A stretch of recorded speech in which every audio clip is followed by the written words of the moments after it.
So hey guys, welcome back to another video of a perfect world and I hope कि तुम लोग बहुत ही ज्यादा अच्छे और मजे में होंगे। वीडियो में आगे बढ़ने से पहले कहना चाहूंगी कि अगर इससे पहले का एपिसोड अभी तक चेकआउट नहीं किया है तो पहले जाओ और जाके उसे देख लो, वरना यहाँ तुम्हें कुछ समझ नहीं आने वाला। और अगर तुमने देख लिया है तो बिना किसी देर के आज के इस वीडियो को शुरू करते हैं। सो होमीज, हमारे इस पार्ट की स्टार्टिंग भी वहीं से होती है जहाँ पे हमारा लास्ट पार्ट एंड हुआ था। हमने देखा था कि यहाँ पर शी-हाओ से ग्रैंड एल्डर उस थंडर पूल के बारे में बातचीत करते हैं, जहाँ पर उसे ये भी बताया जाता है कि ये कितनी बड़ी अपॉर्चुनिटी है। इसी के चलते उनकी सारी बात सुनने के बाद शी-हाओ को यहाँ पर उन ड्रैगन्स के बारे में भी पता चलता है। साथ ही एंड किंग उसे एक अंडे के बारे में भी बता देता है, यानी कि एक ड्रैगन के अंडे के बारे में, जो कि अभी भी कहीं ना कहीं होगा। लेकिन शी-हाओ के पास जो छोटे छोटे ड्रैगन्स हैं, फिलहाल के लिए ग्रैंड एल्डर उन्हें ही ट्रेन करके और ज्यादा स्ट्रॉन्ग बनने के लिए शी-हाओ को सलाह देता है। आगे होमीज, हमारे इस एपिसोड की स्टार्टिंग में हम यहाँ पे शी-हाओ को देखते हैं, जहाँ पर वो काफी सारी चीजें सोचता है और तभी वो अपने मास्टर की सलाह पे चलते हुए उनसे कहने लगता है कि मेरे ख्याल से कि क्योंकि थंडर पूल और ये जो थंडर स्पिरिट्स है ये एक दूसरे से कनेक्टेड है और आपको इनके बारे में काफी अच्छी नॉलेज है, तो मैं चाहता हूँ कि आप इसे अपने पास रखें। यह सुनकर यहाँ मौजूद सभी लोग शॉक्ड हो जाते हैं, लेकिन शी-हाओ अपने बाकी के जो थंडर स्पिरिट्स थे उन्हें भी उस पूल के अंदर डालते हुए कहने लगता है कि मैं जानता हूँ कि क्या आप इस अपॉर्चुनिटी के जरिए से इमॉर्टल लेवल पे ब्रेक थ्रू भी कर पाएंगे, और जो कि हमारे रियलम के लिए बहुत ही ज्यादा इंपॉर्टेंट है। यहाँ पे ग्रैंड एल्डर भी शी-हाओ के इस फैसले से काफी ज्यादा सरप्राइज थे, क्योंकि उन्हें लगा नहीं था कि शी-हाओ का दिल इतना ज्यादा बड़ा होगा। इसी के साथ हम देखते हैं कि ग्रैंड एल्डर भी उस थंडर पूल को अपने पास रख लेते हैं। इसी के साथ ही यहाँ पे ग्रैंड एल्डर अपने पास से एक लिविंग इमॉर्टल ब्लड को बाहर निकालते हैं, जो कि किसी क्रिस्टल जैसा दिख रहा था, और शी-हाओ को देते हुए कहने लगते हैं और ये असल में वांग फैमिली की तरफ से एक छोटा सा माफीनामा के तौर पे तुम एक्सेप्ट कर सकते हो। वैंग चैंगशन का जो फादर था, जब वो ट्रू इमॉर्टल के पीक पे था, तो तभी उनके इस ब्लड को हमेशा हमेशा के लिए आगे आने वाली जनरेशन के लिए प्रिजर्व करके रखा गया था, और आज ये चीज ये तुम्हें दे रहे हैं और मैं बता सकता हूँ इसके जरिए से तुम बहुत इजीली ब्रेक थ्रू कर सकते हो। साथ ही तुम चाहो तो अगर इसे अपनी बॉडी या फिर अपने किसी वेपन के साथ यूज करते हो तो उसकी ताकत भी बढ़ जाएगी। अब यहाँ पर सभी लोग शी-हाओ को अलग अलग सलाह देते हैं, लेकिन शी-हाओ यहाँ पर अपनी 3 लोटस फ्लावर टेक्निक को अनलीश करते हुए कहने लगता है कि अब बस मुझे देखते जाओ कि मैं क्या करता हूँ। और तब यहाँ पे बेसिकली शी-हाओ डिसाइड कर चुका था कि वो इसके जरिए से जो सेल्फ स्लेइंग रियलम है उसमें ब्रेक थ्रू करेगा, लेकिन उससे पहले वो इस ब्लड को अपने एक फिंगर के साथ फ्यूज करते हुए यहाँ पे हम देखते हैं कि उसका पूरा का पूरा हाथ ही किसी ब्लेड जैसा बन चुका था, यानी कि उसके अंदर से जो ऑरा निकल रही थी वो इतनी ज्यादा शार्प थी। और तभी शी-हाओ जैसे ही एक तो स्लैश अटैक करता है तो सामने मौजूद सारे के सारे चट्टानों को वो ढेर कर देता है। इसी के साथ शी-हाओ अपनी ऑरा को सप्रेस करने के लिए अपने पुराने लुक में भी आ जाता है, और ग्रैंड एल्डर उससे कहने लगते हैं कि अब जबकि तुम्हारी ताकत बढ़ चुकी है तो जाओ बैटल अरीना में जाके फॉरेन रियलम के लोगों को सबक सिखा दो।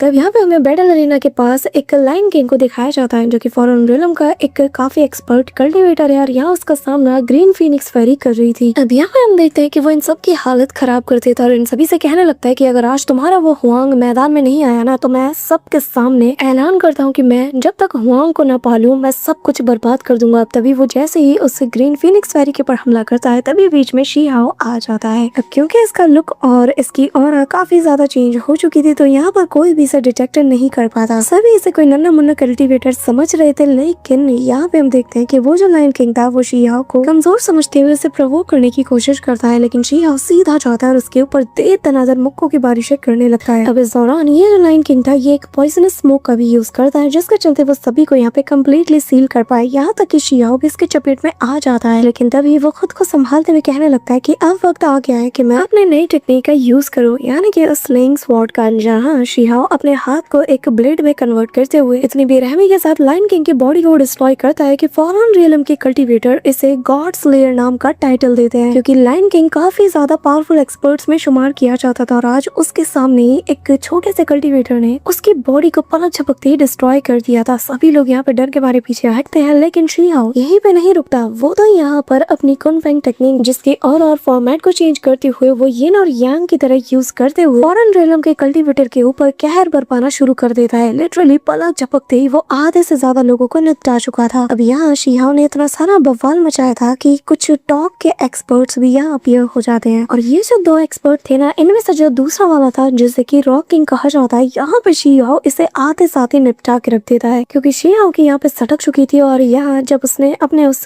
गॉड स्लेइंग ब्लेड का यूज किया, यानी कि अपने हाथ से जब उसने उस टेक्निक का यूज किया था, तो इसकी काफी ज्यादा एनर्जी ड्रेन हो गई थी, तो वो बस एक ही बंदे को मार कर अपनी इस एनर्जी को जाया थोड़ी होने दे सकता था। वो यहाँ पर अब दूसरे बंदे की तरफ बढ़ता है, जहाँ ये बंदा भी शी-हाओ के ऊपर हमला करने की कोशिश करता है, लेकिन सबसे पहले इसके हाथ को काटते हुए वो इसके ऊपर इतने सारे अटैक करता है कि इस अटैक के इम्पैक्ट से इस बंदे की body on the spot destroy हो जाती है। अब यहाँ शिहाओ फौरन रेलम के कल्टीवेटर को अपना पैगाम पहुंचा देता है कि मेरे सामने जिनलोंग को ले आओ वरना मैं किसी को नहीं छोड़ूंगा। वहीं दूसरी तरफ जिनलोंग अपने काफी और पावरफुल एक्सपर्ट्स को मैदान में उतार देता है और ये जो एक्सपर्ट्स थे इनकी कल्टीवेशन 10,000 साल से भी ज्यादा है। अब तभी यहाँ पर हम 2 एल्डर्स को देखते हैं जो कि 9 हेवन एंड 10 अर्थ से बिलोंग करते हैं और बेसिकली ये लोग शिहाओ को प्रोटेक्ट करने के लिए यहाँ पर जो आउटर रियलम के कल्टीवेटर्स हैं उनसे फाइट करने में बिजी थे, जिनमें से एक बंदा जिसका नाम बोन किंग है वो इनके ऊपर एक जानलेवा हमला कर देता है। लेकिन शिहाओ सबसे पहले आकर उसके अटैक को डिस्ट्रॉय करके इसकी बोलती बंद कर देता है और फिर अगले ही पल एक अटैक करता है और ये इतना मैसिव था कि लिटरली इसकी बॉडी नथिंगनेस में बदल जाती है। अब ये जो बोन किंग था ये असल में वू फैंग से रिलेट करता था और जिसके चलते वू फैंग अपने सोल्जर का बदला लेने के लिए यहाँ पे आ जाता है। और मजे की बात ये थी कि इसे भी लग रहा था कि शायद शिहाओ के अलावा भी यहाँ पर कोई और बंदा आ चुका है जो कि बिल्कुल उसी की तरह ताकतवर है, लेकिन इसे नहीं पता कि शिहाओ और ये बंदा दोनों एक ही पर्सन है। अब तभी वो उससे कहने लगता है कि मुझे तुम्हारा नाम जानना है क्योंकि तुम उन गिने चुने लोगों में से हो जिनकी जान मैं अपनी तलवार से लूंगा। ये कहते हुए वो यहाँ पे शिहाओ के ऊपर हमला तो करता है लेकिन शिहाओ भी उस हमले को बहुत ही अच्छे से काउंटर कर लेता है और कहता है अरे तुम तो वही हो ना, तुम्हारे बारे में बड़े चर्चे सुने हैं। ये सुनकर तो वो फैंग भी काफी ज्यादा एक्साइटेड हो जाता है, पर तभी शिहाओ कहता है कि सुनने में यही आया है कि आखिरी बार जब तुम्हारी शिहाओ से मुलाकात हुई थी तो उसने तुम्हें दौड़ा दौड़ा के मारा था और लगता है कि तुम उस मार को भूल गए हो इसलिए यहाँ पर दोबारा आ गए हो। हाँ, ये सुन नहीं था कि वो फैंग बहुत ही ज्यादा गुस्से में आ जाता है, पर तभी यहाँ पर जो बाकी किसके साथी थे वो आ जाते हैं, जिनमें से 2 ट्विन स्नेक्स भी थे और यहाँ इनका जो तीसरा साथी जो कि समय वाइन किंग है वो भी इनका साथ देने के लिए आ जाता है। अब इतने सारे लोगों को देखकर जो 2 एल्डर्स थे 9 हेवन एंड 10 अर्थ के वो यहाँ पे शिहाओ को बताने लगते हैं कि बेहतर यही होगा कि तुम यहाँ से भाग जाओ क्योंकि तुम्हारे जैसे यंग टैलेंटेड लोगों की शिहाओ को बहुत ज्यादा जरूरत है और चिंता मत करो, हम यहाँ पर खुद को सेल्फ डिस्ट्रक्ट करने वाले हैं। ये सुनकर शिहाओ कहने लगता है कि चिंता मत कीजिए, यहाँ से मैं सब कुछ संभाल लूंगा और जो लोग आज यहाँ पे मरेंगे वो होंगे हमारे दुश्मन, ना कि हमारे लोग। इसी के साथ हमें यहाँ पर 2 मिस्टीरियस कल्टीवेटर को दिखाया जाता है जो कि यहाँ पर अपने अपने ब्लड ड्रॉप का यूज करते हुए यहाँ पर एक कंपास जैसी ट्रेजर को एक्टिवेट करते हैं ताकि वो लोग यहाँ पर एक मिस्टीरियस ट्रेजर का पता लगा सके। अब मोस्ट प्रोबेबली ये लोग उसी ट्रेजर की तलाश में आए होंगे जैसे कि हमने इस एपिसोड में सुना था। अभी यहाँ पे ये लोग कहने लगते हैं कि अगर हमने उस ट्रेजर को हासिल कर लिया तो एम्परर लेवल के पैथ को हमें अचीव करने से फिर कोई नहीं रोक पाएगा और बस एक बार हम उस चीज को अचीव करके उस रास्ते को भी ओपन कर लेंगे जिसे कि हमारे एंसेस्टर हमारे लिए छोड़ के गए हैं। अब तभी यहाँ पर इन्हें फाइनली वो लोकेशन मिल जाती है और यहाँ इन्हें पता चलता है कि जो मेडिसिन माउंटेन है जो कि 9 हेवन एंड 10 अर्थ की एक जगह पे मौजूद है, वहाँ पर वो ट्रेजर अपीयर होगा। वहीं दूसरी तरफ हम देखते हैं कि वू फैंग शिहाओ के ऊपर हमला कर चुका था, लेकिन शिहाओ यहाँ पे अपनी प्रीमोर्डियल स्पिरिट, यिन और यांग डायग्राम साथ ही कुनफेंग टेक्निक तीनों का कंबाइन फॉर्म को वो यहाँ अनलीश करता है जो कि देखने में काफी ज्यादा कमाल का लगता है और फिर इन तीनों कंबाइन फॉर्म का एक कंबाइन अटैक वो इसके ऊपर कर देता है और यहाँ उसका अटैक पूरी तरीके से डिस्ट्रॉय हो जाता है, जो देखकर जो वो फैंग है वो कहने लगता है कि मेरी इमोर्टल स्वॉर्ड के आगे आखिर तुम ऐसा कैसे कर सकते हो। अब यहाँ पे हम देखते हैं कि वो एक काफी खतरनाक सा अपने हेवनली स्वॉर्ड के जरिए से अटैक कर देता है, लेकिन शिहाओ भी अपनी प्रीमोर्डियल स्पिरिट को सीधा अपने बॉडी की तरफ बुलाता है और दोनों मिलकर एक ऐसा अटैक करते हैं कि यहाँ शिहाओ की प्रीमोर्डियल स्पिरिट और उसकी बॉडी दोनों मिलते साथ ही उस अटैक को डिस्ट्रॉय कर देती है और तभी तेजी से ये लोग वो फैंग की तरफ बढ़ते हैं और यहाँ शिहाओ यहाँ पे इमोर्टल स्क्रिप्चर की ताकत को अनलीश करता है और इनके जरिए से एक फिस्ट अटैक करता है जो कि सीधा वो फैंग के उस बैरियर को डिस्ट्रॉय करते हुए उसकी बॉडी से जा लगती है और उस एक पल में ही वो फैंग को अंदाजा लग चुका है कि ये बंदा और कोई नहीं बल्कि हुआंग है। वो कहने लगता है कि तुम तो हुआंग हो, जिस पर शिहाओ स्माइल करते हुए कहता है कि अच्छा तो तुमने मुझे पहचान नहीं लिया। अब अगली पल हम देखते हैं कि वो फैंग यहाँ पे किसी फ्लाइंग जेट की तरह काफी दूर जा गिरता है। अब यहाँ वो फैंग के साथी उसे बचाने के लिए आते तो है, लेकिन शिहाओ तब तक इसके प्रीमोर्डियल स्पिरिट को फोर्सफुली बाहर निकालते साथ ही सोल सीलिंग टेक्निक का यूज करते हुए इससे सील कर देता है। यहाँ पे ये देखते साथ ही सभी लोग और शॉक्ड हो जाते हैं कि एक ऑर्डिनरी सा लड़का ऐसा कैसे कर सकता है, पर तब तक हम वो फैंग को देखते हैं जो कि फोर्सफुली यहाँ पर अपने क्लैन के सीक्रेट टेक्निक को यूज करता है, लेकिन इसके चलते इसकी विटलिटी काफी ज्यादा कमजोर पड़ जाती है। पर वो हंसते हुए कहता है कि हुआंग आज तो यहाँ पे मरने वाला है। अब तभी बाकी सभी उसका साथ देने लगते हैं, लेकिन शिहाओ स्माइल करते हुए अपने 6 पाथ ऑफ रेइनकार्नेशन टेक्निक को यहाँ पे एक्टिवेट करते हुए इसके रिवर्स फॉर्म को एक्टिवेट करता है, जिसके चलते उसके सामने जिस बंदे ने अटैक किया था यानी कि वो फैंग का ये अटैक अब यहाँ उसी पे उल्टा पड़ने लगता है क्योंकि ये अटैक रिवर्स होने लगता है, जिसके चलते ये दर्द के मारे चिल्ला रहा था। पर तभी शिहाओ जाता है और घुमा के एक जोरदार मुक्का इसकी छाती पे उतार देता है और ऑन द स्पॉट एक काफी एरोगेंट से एनिमी का खात्मा शिहाओ के सामने हो चुका था और यहाँ चारों तरफ खून की छींटे गिरने लगती है। ये देखकर वो फैंग के बाकी के साथी कंबाइंड अटैक करने लगते हैं, जो देखकर शिहाओ स्माइल करता है और कहने लगता है कि चिंता मत करो, अगला नंबर तुम सभी का है। यहाँ तीनों के तीनों ये बंदे एक साथ शिहाओ के ऊपर टूट पड़ते हैं। 9 हेवन प्लेनेट 10 अर्थ के ये जो दो एल्डर है ये शी-हाओ की मदद को जाते हैं, लेकिन शी-हाओ इन्हें रोकते हुए इनसे बस नजारे को एंजॉय करने के लिए कहता है और अगले ही पर शी-हाओ जाता है। सबसे पहले ये जो दो स्नेक ब्रदर्स थे ना, इन्हें बहुत ही ब्रूटली वो निपटा देता है। शी-हाओ का एक ही स्ट्राइक इनकी बॉडी को डिस्ट्रॉय करके रख देती है और तभी यहाँ पर वो जो वाइन किंग था अब वो शी-हाओ को देखकर अंदाजा लगाने की कोशिश करता है कि आखिर ये चीज क्या है, ये इतना ज्यादा ताकतवर कैसे हो सकता है। पर अगला नंबर इसी का था जिसके चलते इसका गला सूख जाता है और तभी शी-हाओ आते साथ ही दो फिस्ट अटैक एक साथ इसकी छाती पे लैंड करता है, जिसके चलते उसकी बॉडी भी ऑन द स्पॉट कोलैप्स कर जाती है। यहाँ पे जो फॉरेन लेवल के टॉप 10 किंग लेवल के एक्सपर्ट्स थे उनमें से आधे से ज्यादा को शी-हाओ ने निपटा दिया था, जिसके चलते यहाँ पे आनन फानन में जिन लैंग आ जाता है। आते साथ ही सभी को शी-हाओ पे हमला करने को कहता है, क्योंकि वो सभी को इतना कहता है कि हमारे जो टॉप 10 एक्सपर्ट्स थे उनमें से 5 को अकेले इस बंदे ने निपटाया है, तो ये सबसे बड़ा थ्रेट है हमारे लिए, इसलिए इसे सबसे पहले खत्म करना होगा। लेकिन इन्हें क्या पता कि शी-हाओ तो अलग ही मूड में था। यहाँ शी-हाओ बैटल एरिना की तरफ चार्ज करते हुए लिटरली सभी को पकड़ता और लिटा लिटा के मारता है। यहाँ आधे से ज्यादा जो सोल्जर्स थे ना फॉरेन रिलम के, उन्हें वो निपटा चुका था और जो बचे आधे थे उनमें से आधे भाग चुके थे और जो बचे थे इन्हें शी-हाओ पकड़ पकड़ के मार रहा था। अब जिसके चलते यहाँ पे फॉरेन रिलम का वो लीडर जो कि घूंघट ओढ़े बैठा था उस तक भी ये खबर पहुंच जाती है, यानी कि वुरेन के पास। और यहाँ पर जो लोग उसके पास ये खबर लेके आते हैं वो उनसे रिक्वेस्ट करते हैं कि हमें जल्द से जल्द कुछ करना होगा, शायद से हमें ब्रदर हे जिनमिंग को आगे भेजना चाहिए। लेकिन वुरेन मना कर देता है क्योंकि इस वक्त हे जिनमिंग बहुत ही क्रूशियल मोमेंट पे है ब्रेक थ्रू के। साथ ही हमें ये भी पता चलता है कि इस नए कल्टिवेटर यानी कि शी-हाओ को मारने के लिए कुछ 5 एलाइट वॉरियर्स भी मैदान में उतर चुके हैं। अब तभी हम युनलोंग और कीरांग को देखते हैं जो कि आपस में उसी मिस्टीरियस पर्सन के बारे में बात कर रहे थे जिसने ये फॉरेन रियलम के 5 एक्सपर्ट्स को ऑन द स्पॉट निपटा दिया। अब यहाँ पे इनका अंदाजा तो था कि ये शी-हाओ ही होगा, लेकिन तभी हम देखते हैं कि जो ब्रदर युनलोंग है वो बताने लगता है कि नहीं, जहाँ तक मैंने सुना है ये कोई मिस्टीरियस कल्टिवेटर है जिसके बारे में चारों ओर चर्चे हो रहे थे। तब हमें यहाँ पे शी-हाओ को दिखाया जाता है जो कि फॉरेन रियलम के जो लोग थे उन्हें निपटाने में बिजी था और साथ ही वो तेजी से अपने रास्ते को भी क्लियर करता हुआ जा रहा था। और यहाँ हम एक मिस्टीरियस कल्टिवेटर को देखते हैं जो कि एक फीमेल थी और इसने पर्पल कलर का रॉब पहना हुआ था और यहाँ देखने से ही पता चल रहा था कि ये कोई ऐसी इंसान है जो कि स्पेशली यहाँ पर इस मिस्टीरियस कल्टिवेटर यानी कि हमारे शी-हाओ पे नजर रखने के लिए आई है। अब यहाँ शी-हाओ भी इसे फॉलो कर लेता है, लेकिन फिर भी फिलहाल के लिए शी-हाओ इन्हें मारते हुए तेजी से आगे की ओर बढ़ता है और इसका टारगेट था कि जल्द से जल्द मेडिसिन माउंटेन पे पहुंचा जाए, जहाँ पर आते साथ ही वो अपने ट्रू फॉर्म में आ जाता है। लेकिन इसी दौरान पीछे से शी-हाओ के ऊपर हमला हो जाता है, जिससे बचते बचाते शी-हाओ एक ऐसी जगह पर पहुंच जाता है जहाँ वो देखता है कि एक जायंट सा पाम अटैक उसके ऊपर हो जाता है। शी-हाओ कहने लगता है कि ये जो कोई भी है वो काफी ज्यादा स्ट्रॉन्ग होगा और मुझे जल्द से जल्द एम्परर गेट से बाहर निकलने के लिए फॉर्मेशन को भी हर हाल में ढूंढना होगा, यानी कि उसी फॉर्मेशन गेट को। जब तक मैं उसे क्रॉस नहीं करूंगा मैं यहाँ से नहीं निकल पाऊंगा। एक बार मैं इसके अंदर से क्रॉस कर जाऊँ तो मेरे ऊपर भी वो मार्क आ जाएगा जिसे कि यूनिक सेलेस्टियल मार्क कहा जाता है, जो कि इस बात को डिफाई करता है कि असल में ये बंदा एम्परर गेट से आया है। अब तभी यहाँ पर शी-हाओ भी अपनी स्वॉर्ड से एक कमाल की स्ट्राइक करता है जिसके चलते पूरा का पूरा ये जो जगह है इनकी कड़कड़ाहट से गूंज उठता है और यहाँ हम उस मिस्टीरियस कल्टिवेटर को देख पाते हैं जो कि शी-हाओ को देखते साथ ही कहने लगती है कि तुम्हारे इस वेपन में अब मेरा दिल आ चुका है और अब मैं इसे लेके रहूंगी। ये कहते हुए वो अपने मून ब्लेड से शी-हाओ के ऊपर हमला करती है, पर तभी यहाँ पे शी-हाओ उसके अटैक को रोक लेता है। लेकिन यहाँ पर वो जो ब्लड एंशिएंट ट्री थी ना वो भी यहाँ पर इस लेडी के ऊपर हमला कर दी थी, जिसके चलते वो लेडी कहने लगती है कि फिलहाल के लिए मैं तो जा रही हूँ, लेकिन अपने साथ में जैसा लेके आऊंगी ना वो तुम्हें बहुत ही अच्छा सबक सिखाएगा। अब ये कहते हुए वो लेडी यहाँ से चली जाती है। अब शी-हाओ भी अपने ट्रेजर की तलाश में निकल पड़ता है, जहाँ हम देखते हैं कि इस माउंटेन के काफी सारे स्पिरिचुअल बीस्ट उसके पीछे हाथ धोके पड़ जाते हैं और ये सारे जो डिवाइन बीस्ट थे ये एक एक करके शी-हाओ को बहुत दूर तक दौड़ा देते हैं। अब शी-हाओ जैसे तैसे अपनी जान बचाकर एक जगह पर जाता है तो यहाँ पर इसका सामना एक छोटे से गोल्डन बुल से हो जाता है जो कि शी-हाओ को 2 बार बहुत बुरी तरीके से मारता है। लेकिन क्योंकि शी-हाओ कोई नॉर्मल कल्टिवेटर नहीं है तो इसके ऊपर ज्यादा इम्पैक्ट नहीं पड़ता, लेकिन दर्द तो इसे भी होता है। तभी हम देखते हैं कि ये जो बीस्ट था ना ये दौड़ा दौड़ा के शी-हाओ को मारता है, जिसके चलते शी-हाओ भी बुरी तरीके से इंजर्ड था, लेकिन फिर भी वो इससे डील करने में बिजी था। वहीं दूसरी तरफ से मिस्टीरियस लेडी को देखते हैं जहाँ पर वो वुरेन के पास पहुंच जाती है और यहाँ उसकी ट्रू आइडेंटिटी को देखकर तो वुरेन भी शॉक्ड हो जाता है और कहने लगता है कि क्या एक सेलेस्टियल मैडम मौजूद है। अब तभी वो उसे खुश करने के लिए एक immortal jade as a gift के तौर पर उसके सामने रखता है, जिसे पाते साथ ही उस